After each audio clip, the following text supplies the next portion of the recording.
This is the Detroit Sports Podcast Network.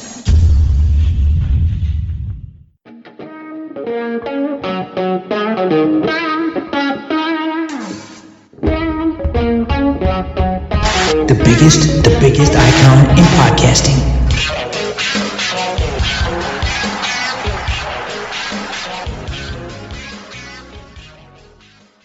Welcome in, everybody, to the latest episode of DocNJock on the Detroit Sports Podcast Network. I am the Doc, John Macaroon. Joining me, my guy, as always, Adam, the Jock Strozinski. On today's broadcast, gotta recap it. The Lions season now is officially over. Brad Holmes has spoke. We get an opportunity to recap what he said. What level of hope, fear do we have regarding the future? Are there going to be changes? Finally, number 91 hung up in the rafters of Little Caesars Arena, and it was really a classy joint. But man, the fans were a little bit unruly with Steve Yzerman, and some media members took notice. We'll talk about it in regards to the Red Wings and how they treated one of the game's greats in Sergei Fedorov, and then we'll end with the Detroit Tigers making an arbitration offer to Tarik Skubal.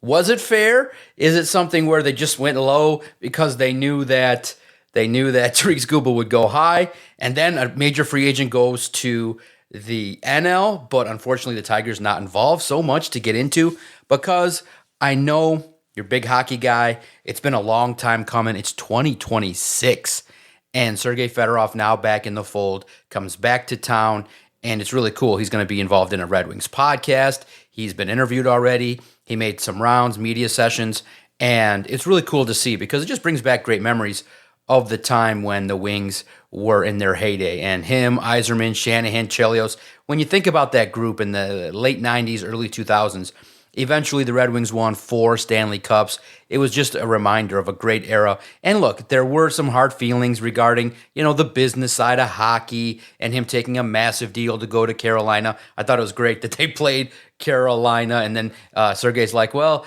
leaving was probably not the best idea. But he glazed Steve Yzerman. He glazed the organization. I thought it was well done. Even though he said he's not a great public speaker, I thought the raising of and putting his number in the rafters was really classy, and it was fun to watch. It brought back a lot of great memories for me. Yeah, I agree with you 100%. To me, it was kind of one of those things where it's like, okay, it's been long enough. It's about time. Yeah. We've talked about it. We've debated about it. This is one of those things in Detroit sports where you'll be at a bar and be like, hey, think Sergei Fedorov's jersey should be retired? And everybody unanimously says yes. Yes, of course. Now, yeah, there were hard feelings when he left. And the way he left, felt he should be paid more money, and he tried to, I don't want to say stick it to the organization, but he tried to get what he felt he was worth, and you can't be upset at a guy for that. So there was a deal that was signed with Carolina. I'm trying to remember exactly what all happened. I don't remember if the Red Wings matched it or not. Somehow he ends up in Anaheim, and it just gets messy. To me, this was a long time coming. It was finally great to see his number retired in the rafters. I will tell you this. As I'm watching this unfold, and as I'm sitting down watching all of the press stuff that's coming out, and I just had one thought. Man, it should never have gotten to this point. It should never have been this way. He should never have left. And then he acknowledges it in his speech. Says, yeah, I probably should never have left. Yeah, man, you probably shouldn't have. To me, it was two dudes who had monster egos in Mr. I and Sergei Fedorov. And look, Fedorov bet on himself. He got paid, but it was one of those things where it was at what cost? You left a team that was a dynasty to go make your own way, and you probably could have had much more here. In the end, I think things have been righted. I think feelings have softened. I think things are better, but I'm still upset for those years that we missed. Could you have imagined Sergei Fedorov on those teams in 2004, on those teams where the Red Wings were still a dominant team, but just falling to fall short of winning a Stanley Cup. To me, they won multiple Stanley Cups during that reign that they had, that dynasty that they had. That it was like a 10 or 12-year stretch where they were just the most dominant team in hockey. Could you imagine if he was there? How many more Stanley Cups could they have won? You might have been comparing them to the Montreal Canadiens of old, who won like 8 in a row. And to me, I felt like it was a missed opportunity, and it was because egos got involved and guys had a really, really hard time. Again, I'm happy that things are rectified. I'm happy that he's back in the fold. To me, it's just frustrating for what we could have had. Exactly. And for the history of that time, it just, everybody remembers the positivity. They remember the guy that came with the Russians and the way in which the game kind of changed. The Russians, man. Yeah, he was the guy. Yeah. He was like the guy who they got it right with, right? Like, right. You have to remember too, this is the thing too that's freaking crazy about this time period. You weren't able to get into Russia. Right. Russia was still a Soviet country. You couldn't go get players. Players basically had to play for their own teams at their own homes, and they played for their world team. They played for their international team, for the Soviet Union, for the USSR. You couldn't go get those guys. There was no way to get them. So you were lucky enough at the time to have a international hockey event taking place on U.S. soil, and you were able to fly over there, grab him, smuggle him into Detroit on an airplane, and he basically deflected from Russia at the time. And he was one of the guys where he helped bridge that gap. He helped make that a possibility. You look back, he was one of the guys where you got it right doing it, and it didn't scare other people. So then years later, you were able to have a guy like Pavel Datsyuk. You were able to have a guy like Alexander Ovechkin. You were able to get these guys over here, and you weren't necessarily scared about doing it, right? Like Alexander McGillney is another guy who the defected from Russia. And Alexander McGillney, it felt like he left a lot on the bone. Sergei Fedorov, you never, ever hear that conversation. You always hear about how he was a top-notch elite player. He was one of the first to do it. Next thing you know, it's him, and then you've got a Russian 5 built around him. And it was one of those things that opened up a door that was sealed shut. He was the guy who helped kick that door down and help get the Russian players over here. So there's a little bit of history there, and he was one of the first to be able to do it. It was absolutely bonkers at that time period. It's just crazy at the time period to think about it. Like, you had this whole other world of players that you just did not have access to, and he was the guy who helped open up that door and help get those players over here, help put the crack in the wall to allow guys like Pavel Datsyuk and Alexander Ovechkin to kick it down. Yevgeny Malkin, what's his nuts over in Pittsburgh? Malkinen, right? No, I said it wrong. Whatever. But you know who I'm talking about. It just the ability to do all of that was because of a guy like Sergei Fedorov. We invite you to check out The Russian 5. It's on Amazon Prime. It tells a great story. I think the longtime hockey writer Keith Gave had some unprecedented access and kind of was in the know regarding the entire story. It's a crazy story. And I think it's Yevgeny Malkin. Thank you. My brain just like... Yeah. It's all good. Dude, legit, let me let you in on what's going on with Adam right now. So I slept about 65 minutes last night. Nice. The baby's going through this awful sleep regression. I got home at about 11:15. I had to stop over at my condo because my tenant was having some issues with some lights. So I got there after bowling, so it was late. Fixed that problem quickly, and I got tied up there a little bit longer, doing a couple of other things. And then next thing you know, I'm getting home. It's freaking close to midnight. My brain won't shut off. Baby wakes up at like 12:30. Next thing you know, baby's up for 3 hours. I get up for work at 4. So I slept for maybe about an hour. So I'm running on fumes right now. And after this show that we tape, I've got to go paint a new baby's room. The next 5 years of my life, John, I know, are going to be shits. I know. You know who else is burning the midnight oil? Better be Brad Holmes, trying to figure out what the hell it's going to take to be able to fix and repair the Detroit Lions. A much different tone from the general manager. He was not as braggadocious, not as confident as we have seen him. And he was, I think the big thing that people wanted to see was accountability. That happened. And unfortunately, though, it was light on details regarding, okay, what are you going to change? What are you going to change, dude? Like, okay, is it going to be the roster development, free agency? I asked about, are you going to hit, free agency and the trades a little differently? So it's Let's start there. Yeah. Because I want to pat you on the back. I think you did an absolutely fantastic job at the presser. Right? You sat there and I told you going into that press conference, Yeah. I want you to nail his ass to the wall. Exactly. I want you to challenge him. And I think you asked a fantastic question. And I think the way you handled it was incredibly well. I think his answer was soft. I think the way that he talked about things that have to change. I think he kind of talked himself into circles a little bit. And at certain points, he was talking out of both sides of his mouth. And I don't think he necessarily said anything. That being said, he's a horrible public speaker. Whenever he gets in front of the media, we usually pick it apart and dissect it, and he sounds like a clown. I think you did a fantastic job. So I want to give you your kudos right there. I think you did a great job.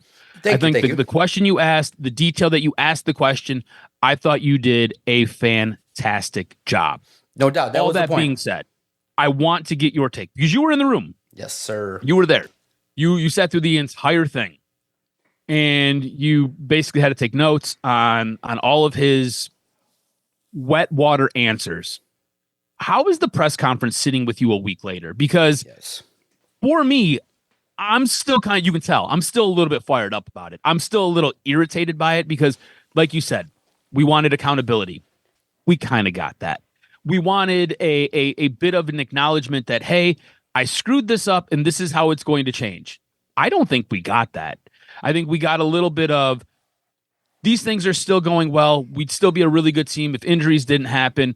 We're going to take a look at everything very closely and we will change things that we deem are necessary. Okay, well, Brad, what are the things that you deem necessary? Well, we'll look at stuff and we'll make changes. And that was kind of the wet water answer you got. And to me, it just wasn't good enough. It just wasn't good, especially when you guys come out and you guys say that the Super Bowl is the goal. It's Super Bowl or bust. You guys didn't even make the playoffs. You guys didn't even win your division. A matter of fact, you finished last in your division. So you fell way short of your goals. To me, a lot of the things that were uncovered in this press conference, the Frank Ragnow situation, it sounds like that was just an organizational fumble. Like they screwed that up completely. Again, he didn't really acknowledge his part in messing that up, but he just kind of said, yeah, we could have done things different. We could have been better. Okay. To me, the edge is still a bit of an issue, but it seems like he is steadfast that Al-Qadim Muhammad is going to be a guy who's going to be here for a while and is going to help this team, that they did everything right there, which I don't necessarily think is true.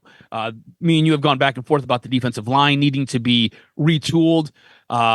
It sounds like he's going to continue to build this team with the back seven to help support the front four. And you and I both just subscribe to a different philosophy when building a football team, specifically on defense. And it sounds like he might be more active in free agency, but not active the way we want. Go get the stud. Go get the guy who is out there, who is a Pro Bowl player when they're available. It sounds like he's going to be still doing things based upon culture fit, team fit. It's got to be the right guy at the right price. So doing things on the cheap, going to the Blockbuster previously viewed bin and getting a DVD for $3.99. It's what it felt like to me. So his press conference a week later, I'm still upset about. Where are you at? Like I said, you took it all in. You were there in person. You got basically fed the soft, wet water answers. Are you upset by this, or are you just kind of like, it is what it is? Brad Holmes ain't going to change, and this team is going to be what it's going to be. It's going to be how Brad Holmes builds it. Yeah, this is the best way to put it. And he let the clue out when he made the move for Zadarius Smith. He said that was the most amount of work that he put in, and he just felt drained. And he did all the research and talked to all the coaches and everything. I'm like, man. And here's the part. It's real simple. You and I and the average Joe just feels like the level of urgency is not to the degree with the talent that you have to push all in. And the Lions have a strategy, and they believe draft, develop, and go through rigorous research to find people. And I'm just going, look, and I joked on YouTube, I said, listen, they need a free agency guru. FAG. You need to get some guys and to look at across the board, across the NFL, to find guys that can play. It's not, listen, and here's what bothers me. It's not Adam and Mai's job to name the names. But listen, just in hindsight, does not anybody believe that if they would have spent on defensive tackle Milton Williams from the Patriots, you go out and get Harold Landry, he gets 8 sacks this year, and you trade for Jalen Phillips? Doesn't that not make the team a little bit better? All of a sudden, that defensive line is right. Different. It's not our bunch of job. Killers, man. All we're saying is that the fans said, we think your defensive line is okay, but there's room for improvement. And you said, we want to go with Josh Levi and Marcus Davenport and Al-Quadin Muhammad. Out of those 4 players, 1 hits. You can't have a 25% efficacy rate. And here's the thing. You got nothing out of some of those guys. Yeah, nothing. Pascal didn't play. Levi didn't play. I mean, like, and Josh didn't play. So what are we doing? So in the end, what has been recognized is, and it's clear, to sum it up real fast, the Lions had a strategy that they felt like our 53-man roster is pretty good. So we can gamble on some of these draft picks. We can go with Manu and let them sit. We can go with Martin, Hendon Hooker. They felt like we have a good roster. If they're decent, we have a chance. And now that's before all the injuries. But in my opinion, it's never good. Like, those draft picks should never have been projects. Those should have been the depth pieces that when you have Brian Branch goes down, you have another safety who might be just a little bit better from the draft than going out and getting a Jalen Mills who's on the scrap heap. No disrespect. And that's all we're saying, is that the roster building strategy was slightly flawed, and the aggressiveness, look, it's real simple. Yes, other teams had weaknesses. The Patriots went from a bottom feeder. They made drastic changes, and now we see them on the cusp of potentially a Super Bowl. They have a nice quarterback on a nice deal. They went out and spent a boatload of money. They took one of your guys. They spent, go research what the Patriots did and how much they spent in free agency. They plugged it, and they got 14 wins out of it. And I'm not saying the Lions, what I'm saying is that the level of urgency to push and declare, like, put your nuts on the table. Like, I understand that winning and giving yourself more of an opportunity, you'd rather be 9-8 than 4-13. I get it. But the fan base is telling you, we're ready. Take a gamble and we'll support you. If it flops, it flops. At least it's better than saying, if you went out and said, okay, we're going to target this defensive tackle, this defensive end, this cornerback, this, and they all flop, then we're going to say, okay, you messed up. You got to do better. But there would be more respect from the fan base to try, other than saying, hey, I liked who I drafted. I did all my research. We love our guys because we did it. But guess what? All the love that now I have for you is lessened because some of your guys are not hitting. Tyreek Williams and Isaac Tesla were okay, but not to the degree that got you a playoffs. They didn't overcome all the injuries. Your defensive end is a guy that makes less than $2 million. He got sacks in 7 games, but in the biggest moments, your team faltered. And so you didn't make the advanced moves necessary. And what it is that you've done a good enough job. But now you're in the big boy land where everybody's telling you, we don't care. Like, Brad, you don't need to tell me face-to-face, man-to-man that you tried to make a deal. Because I don't want to hear that. I want to hear who you targeted, what position. I know you can't say, within the parameters of specifics, but you should have said, hey, the cost was too high or the compensation was a little bit of a specific. What was it because we know clearly now, based on what he said, they wanted to trade up in the second round to get a defensive end. It didn't work. They wanted to make free agent moves. It didn't work. But in the end, your job is to close. Why doesn't it work? Why doesn't it work? Because you don't want to go all in. Exactly. What you end up doing, and you don't want to overpay. This forever will this player will forever bother me. Isaac Tesla better become a Pro Bowl All-Pro player, because he will never make sense on this roster to me. This is a guy who, when you look at the depth chart and you look at his target share, he's going to be behind a guy like Amon-Ra St. Brown. He's going to be behind a guy like Jameson Williams. He's going to be behind a guy like Sam Laporta, or insert whatever tight end if they don't re-sign Sam Laporta. He might be your 4th guy as far as target share. You invested way too much money on that guy. Yeah, but here's unless he becomes an All-Pro or a Pro Bowl player, that will never make sense. And then when you talk about the defensive line, and you talk about a guy like Al-Quadin Muhammad, you're right. He did have 11 sacks. That's great. But he did it in part-time work. He only Right. did it. He only showed up in 7 games. And same thing with Aiden Hutchinson. And this is the thing that I have a problem with Detroit Lions fans. Look, I'm not saying Hutchinson is a bad player. He's not. He's not Myles Garrett, though. He's not Micah Parsons. He's not an A-tier edge rusher. Right. He's not one of those guys. And cause I shared He's a B-level guy. He's good, and he will fit here, but he needs help. And him and Muhammad only played half the games. Go look at their stats. Yes. They didn't make impacts on half the games they played. And when they played any offensive tackles who were worth a damn, they struggled. Those guys were on the side of milk cartons, bro. Exactly. I posted at Detroit Podcast in a stretch of when you were going win-loss over 8 games, Aiden only had 3.5 sacks. You know, from a nice stretch, there was a nice window in the portion of the season. He was not as impactful. Now I get the pressures, I get all that, but philosophically, I do think that, remember too, there were a lot of injuries. It's not an excuse, but the reason why the Tesla pick, and I do think this will probably be the thing that stares them right in the face. They felt like they were better than what they actually were. They were playoff good. They had a team with Branch and Kirby and a young offensive line. They were a team that if they would have probably lost in the first round, maybe the second. They would have got curb stomped by the Rams. They probably would have lost 16-9 to the Eagles. You had a good team, but everybody recognized that. But what everybody said before the season started, when they looked at that roster, they said, I don't think this is a Super Bowl team. Then you get curb stomped from the Packers week 1. And then I think everybody said that, you know, and I don't think they're as bad as people think now that they've not made it, but there has to be the right level of aggression, the right level of zest and salt in the chili.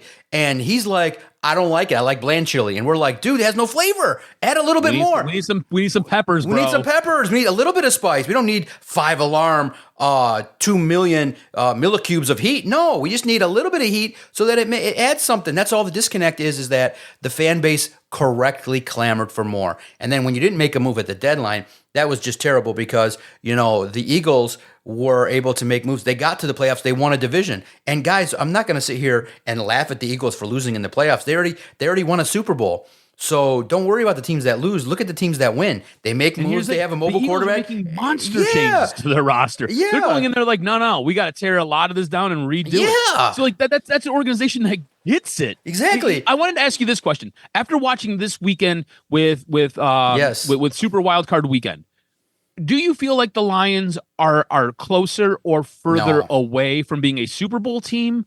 I feel like they are on the verge of being a playoff team, but there is a lot of work that still has to be done. Correct. I do not feel like they are a Super Bowl contending team. I don't feel like they're a team that can win a Super Bowl right now. I feel like they are probably, we've talked about this a little bit. Right. I still feel like they are 2 off seasons away because of just the degradation that has happened to that offensive line, the tweaks and the additions that have to be made to that defensive line, and then you factor in your secondary, which is in an infirmary hooked up to IVs. Like, those guys are dead, and they'll be dead for the majority of next season. So you've got to revamp your entire secondary. You've got to add pieces as far as an impactful defensive tackle, and I still want an edge.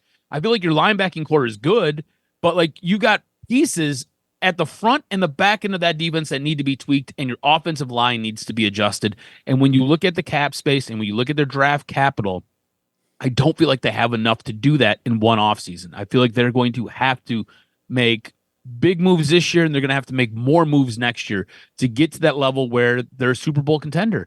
Because right now, I feel like you're a fringe playoff team with the way you're set up. Do you feel the same way? After watching all the football games this week, did that change your mind at all? Is this still a team that you feel is close to the playoffs, maybe closer to a Super Bowl, or they're not even in playoff contention? Absolutely. Here's the thing. Your left tackle may retire. And then the couple things that Brad Holmes did say, he talked about David Montgomery, and he talked about the fact that he's not convicted, that Giovanni Manu is ready to step up. In 2 years of development, since week 5 of this last year, Giovanni Manu hurt his knee. So he basically did not have a second year. So in the end, it sucks because for whatever reason, the Red Wings and the Lions, they're aligned in the fact that their puzzle is not working. Like, it's like you have a good team. You're starting to get a little bit older with some of the guys. You're starting to pay. But then the guys that are key are starting to retire. Frank Ragnow, the biggest part of your team, the offensive line, had to be retooled. And you don't just get to wave a magic wand and add players, because I know you guys love him, but Brad Holmes is not a guru, and drafting in the 30s is not going to just add talent fast enough to be able to make the impact. So you have a good team, but guess what? Here's what's great. And here's what's always asked backwards about the Lions, cuz, and it's forever and a day. It really does feel like a whole other revolving circle of the same story. You built a team, you have great skill players, but when it came down to fix the trenches and keep it going, it fell apart. It's like your supply chain got canceled and said, your great parts from China are now not coming from China anymore. They felt like the tariffs have hit, and you're not going to get those fine parts. You got to go look at the parts from India, and the India parts suck. And you're like, oh man. And you're like, what? Your engine is the offensive line, defensive line, and those two units were terrible. And here's the thing, cuz the one thing that I saw was, I forgot that you can get pressure from the interior of the defensive line. Did you know that? Yeah. Did you know that you're allowed to get pressure from the interior? I didn't, like Milton Williams and the Texans, and you can get two guys to the quarterback at the same time. I was like, wow. And you can get the guys to rip the ball out of the quarterback's hand, grab the ball and run to the other side and get points. So again, and then when you do have a good team, they all fall apart with injury. I mean, a herniated disc from, I know Sam Laporta, but you can almost see it. Like, oh my God, a herniated disc. That's going to be tough. You know, those discs, that can flare up like, oh, he's going to have a great season. And boom, it's going to, first round of the playoffs. Oh, he steps wrong and he's going to be out. So you just never get the timing and alignment right. But I think this fan base, which is good, and I'm very thankful. Yeah, there's a small segment of slappies that just support and go, yeah, take your sweet ass time. But the urgency from the fan base is at an all-time high, as it should be. And I just think that, you know, you and I are always going to clamor for more. But you can't have nothing. You know, I said that, you know, in my talks, it should be like every year you need to be in the range of what now Brad has declared transactional activity. Your TA meter's got to be 4 or 5. You got to hit 3 to 4 good free agents and 1 to 2 trades. You got to do it every year. You can't have a transactional activity where Roy Lopez is your man. Like, guys, come on. He can't be at the can't be at the top of the food chain. He cannot be at the top of the food chain. It's good. But that should be the fourth move. That should, you know what I mean? You need 3 more impact. You should have, and because it's really simple. Like, and I know it's hindsight, and I know we're just average guys, but we watch the league. You could have just went with keep Carlton Davis. He plays good man to man. Pay him the money. Get Milton Williams. He's on the Eagles. He's like not on a crumb bum team. Pay Milton Williams. Keep Carlton Davis. Get Harold Landry and draft an edge. That's 4 different moves that are so simple, and I don't care. Like, make the move. Get Pierce and say, okay, we're going to give up this, and then everybody, if they made those 4 moves and get an edge besides waiting till the 6th round, I feel like the pressure would have been off, and then he could have had more of a leg to stand on. Now everybody's going to just keep saying, we're good, and insult him because he felt like his team was better than on paper what it was. And now he knows it. He knows it. Maybe don't give up an assload of 3rd-round picks for a wide receiver for a position that you already have. And get a defensive lineman. Had a guy here that you basically that you brought in off of mothballs, right? In Tim Patrick, who essentially gave you the same thing, right? Like, he wasn't going to cost you a fortune. Instead, this guy cost you a fortune in draft capital that you could have used at the trade deadline. Luxury. To get a guy like Jalen Phillips, who would have made an impact on this team. Luxury, and I think that's what it is that the part that I wish somebody in the room would be like, okay, yes, we understand sustained success, but who's the urgency guy? Who's the guy that says we got to win now? Like, win now. And if you, I feel like the fear is if they fail, that the grading might be harder from the fans, and I think it'd be less. You'd be like, well, you took a shot. We give you another chance. Okay, back to the drawing board. This activated, also he's not reading the room, coming off of a year in which Scott Harris boned himself and dropped his pants and did nothing too. Like, are you not watching the Detroit sports landscape? The sporting landscape in town says, man, the Tigers did not make the team better. They actually went out and made moves and made the team worse by going out and getting 40-year-olds. And guys, like, I don't know. I just feel like Yzerman and all these general managers have a fear of external options that's to the degree that I truly believe, like, if they make wrong moves, and it is easier said than done, but your job is to be an expert. You're supposed to find out who can ball in this league. It's not up to me and you to throw out names and all the fans to say, well, who do you want? Who do you want? and I'm entertaining it because all the fans are like, okay, John, you have a big mouth and you want to tell us which quarterback you like. Which one is it? I'm like, okay, I'm going to go on that journey. I'm going to give you a name, but I'm going to tell you trade up to get Mendoza. I'm going to say trade 2 firsts and let's go. Let Jared Goff develop Mendoza. Like, stop being pussies and start acting like an organization that, one, is thinking about winning the Super Bowl in 26, which I did ask him. I said, hey, did Sheila kind of tell you to win it this year? And her message is fair, which is a letter came out and she said, listen, we've had success, but it doesn't guarantee future. We have to evolve. And I do think that means steady improvement in regards to roster development. Dan Campbell has to improve. And also, the draft strategy has to involve impact guys that are going to compete. No more projects. And I do think they will do that. But I think that, the strategy cost them a year. It cost them 25 and probably cost them the Super Bowl in 26 because you can't just wave a magic wand and all of a sudden you're going to get a left tackle and center and everybody's going to be great, and your left guard and right guard are just going to stay healthy and produce at the same level, and you're going to rip and Tyreek Williams, and you're going to lose Alex Anzalone and DJ Reader, and everything is going to just get so much better. You can only make so many improvements if you're not going to be aggressive. The draft picks are only going to have so many impacts, and that's why the 23-24 class has to have a lot more impact in the coming years just to be able to get back. And here's the big thing that I don't know if you saw it, but I riled it up a little bit. I put a headline out and it said, fact or fiction, the Lions should have kept Ben Johnson and fired Dan Campbell. Now, of course, people saw the headline and got all riled up and didn't read the story. But those that did read it, and guys, the headline is just reflecting back what I'm seeing on the internet. That's all it is. It's not clickbait. It's just reflecting literally, oh, this is what you guys are saying. So let me analyze it. And here's what I said. If you took the time to actually click it and read it, I said, you know what? Ben Johnson kind of was Dan Campbell in 2021 with the kneecaps and the biting, and he's all doing the F the Packers, and he's got the bravado. Where do you think he learned that from? The head coach did that. But over 4 years, Dan Campbell kind of went from rugged to corporate. And this year he went to a guy that was like, we got to make corrections. Yeah, he went corporate. And I feel like he changed to the detriment of the team. And I said, if Dan Campbell can find a little bit of that, now he doesn't maybe go F the Packers and air it, but to the degree that he gets back to a little bit more of that rugged, let's go whip some ass, I think that if he can find his inner Ben Johnson and let the freak flag fly, I also think that Dan Campbell. Huh? What's that? Would it be his inner Dan? Would it be his inner Dan Campbell? Right. Well, I don't know. If part of it is, when you're young as a coach and you just want to do that, I get it. I love it. I love what Ben Johnson did. I thought it was great. The way in which he's openly said, "This is a rivalry. I hate the Packers. This is crazy. Why would I want to like them?" And that's youthful.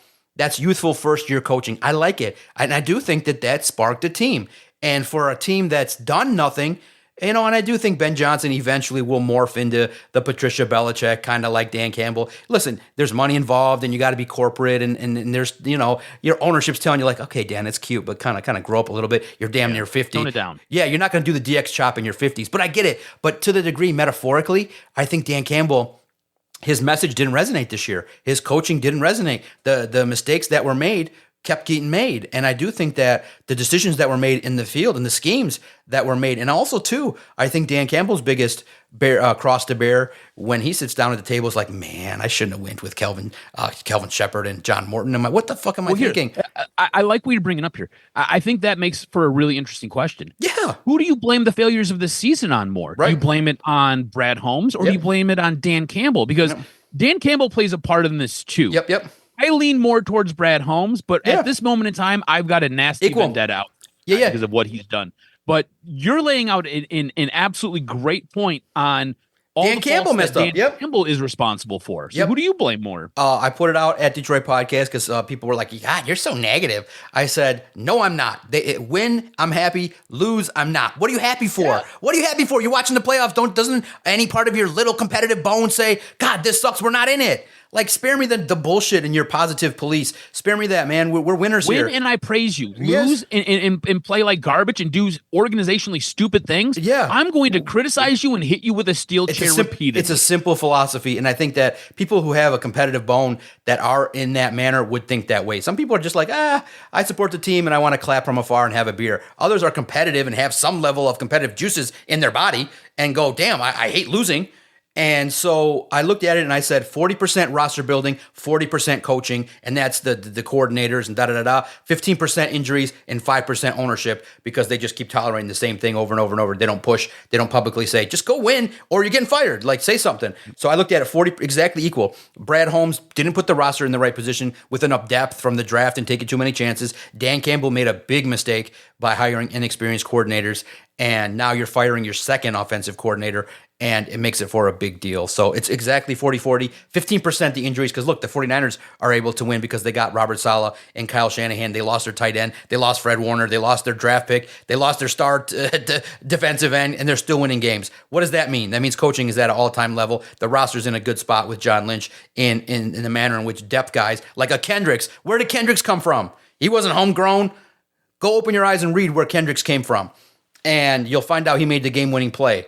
So in the end, you got to make the right moves, and moving forward, everything's got to, and I think they understand that. Okay, they're going to take a step back. It was a tough year, and I do think the frustration, why Dan looked like that, why Brad looked like that, is they realized, oh shoot, it might be really, really hard to do it our way. We got to kind of veer off. We kind of do what these people are asking. We got to just mix in a lot more spice and a lot more aggression in free agency to add to the talent, and they got to change their strategy. They just can't go, oh, we love this guy. Let's let him sit for 3 years. I'm sorry, man. Love a guy a little bit less, do a little less research, and look at a guy with talent. Look at it with a guy that when you yell at him to go get a sack, he gets a sack, and a guy that can stay on the field. And when the fan base says, we don't want an injured guy, don't sign him to another contract, don't sign him to another contract.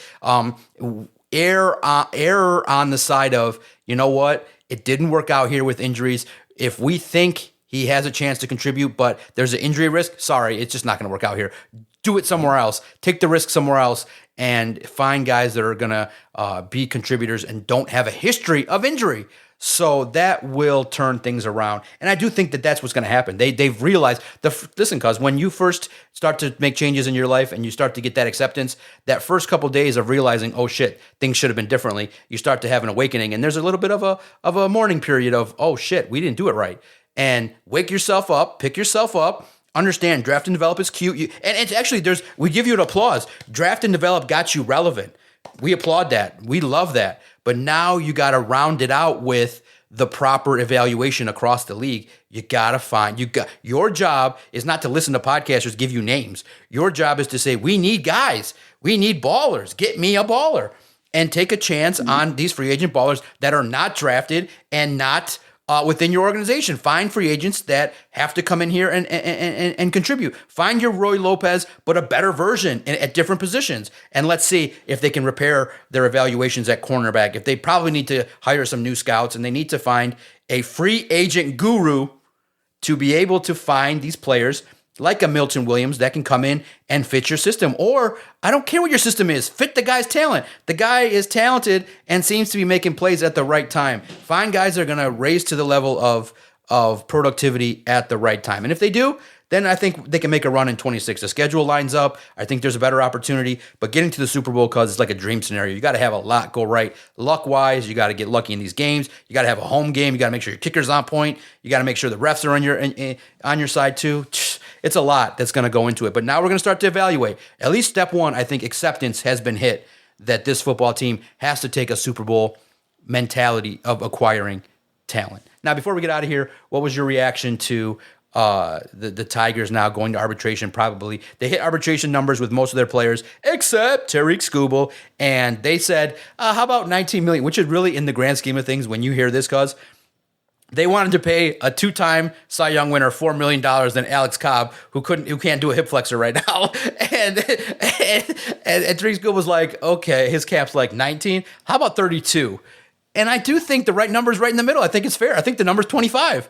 I think the arbiter is going to be like, well, this is kind of perfect. They want 19, and I think the number's perfect. And I think that you can avoid I would avoid arbitration. Wake your ass up, Scott Harris. You're not going to sit across from, because they should actually air these arbitration meetings, because they're nasty. The club is supposed to bring down the value by shitting on the player publicly, not publicly, but in the table with the arbiter. And it's just a great thing. So are you really going to sit across from Tarik Skubal and his reps and go, well, he's got the injuries and he's going to be older, and typically pitchers are going to be declined. He's going to suck for we're going to have the law of diminishing return. We're never going to see the value of this contract. Could you imagine hearing that in your Tarik Skubal? So just listen, 1932. Okay, 25. Boom, we're done. It's right in the middle, and get it done and avoid arbitration. Let's go. But the Tigers, I mean, it is the biggest offer arbitration wise, but because it just lends to Scott Boras does not care about the Tigers' feelings, the fans' feelings. He's like, show me the money. And if you're not going to show me the money, we're just going to embarrass you and take you to school and do all the things that are going to showcase. Like, you paid 19, we wanted 32. So who's getting embarrassed? The Tigers are getting embarrassed. I think they should just listen, Scott. Listen, okay, okay, we got it. Let's do 25 out the door. We'll get you 1 year and get you out of here. Look, I feel like the Detroit Tigers and the front office has completely botched the entire Tarik Skubal thing. Like, if you're not going to sign him to the contract that he's asking for, right, and you're not going to come close, and it doesn't even sound like Scott Boras will even allow that to be a consideration. It sounds like he wants him to go to free agency. It sounds like he wants him to set an all-time high for a positional player.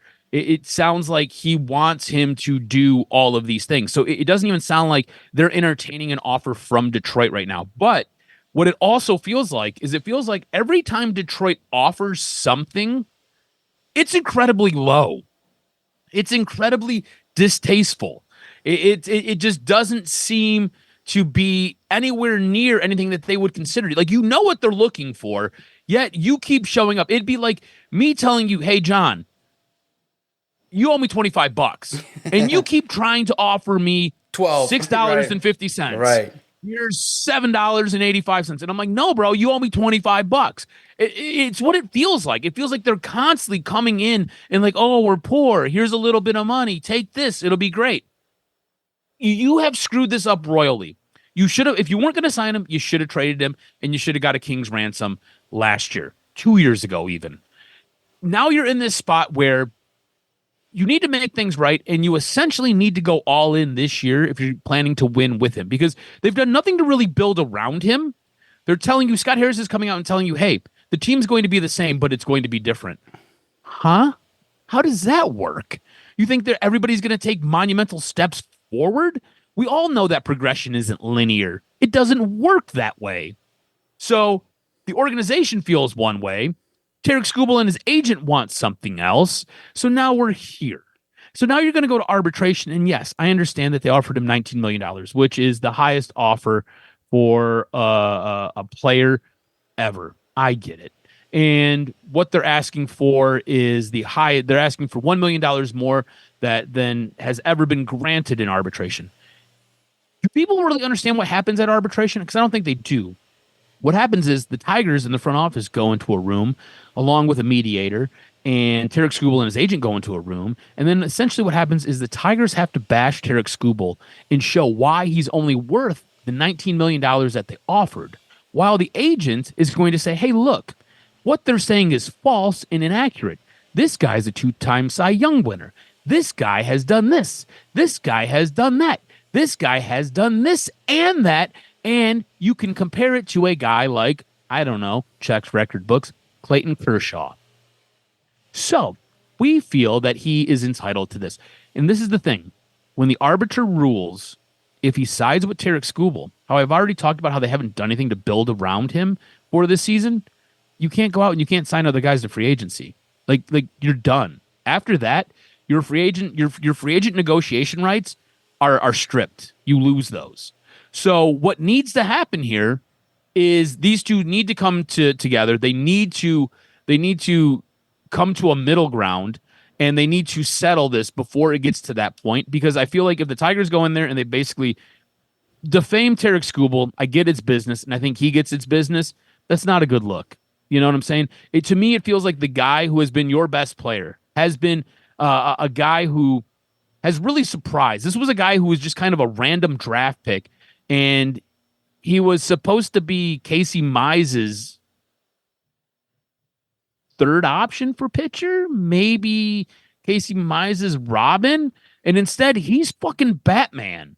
He's fucking Batman. He's not just Batman for the Tigers.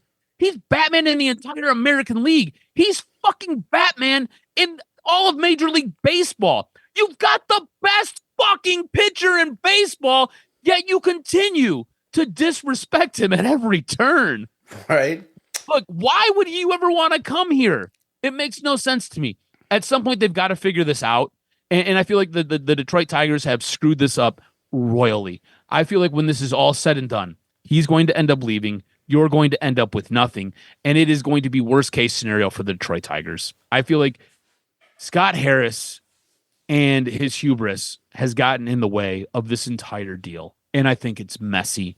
I think the Tigers look poor as a franchise, not like dollar poor.